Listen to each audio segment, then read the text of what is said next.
Welcome back. In this video, I will guide you how to measure image size in Microsoft Word. For this, you need to click directly on the image you want to the measure.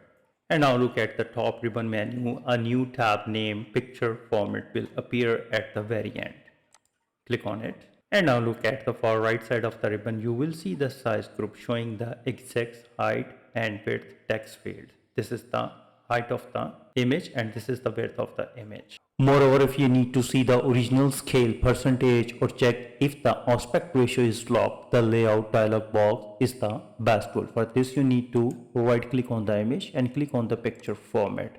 And on the right side, you need to click on the picture icon, extend the crop arrow, and here is the picture position and here is the crop positions.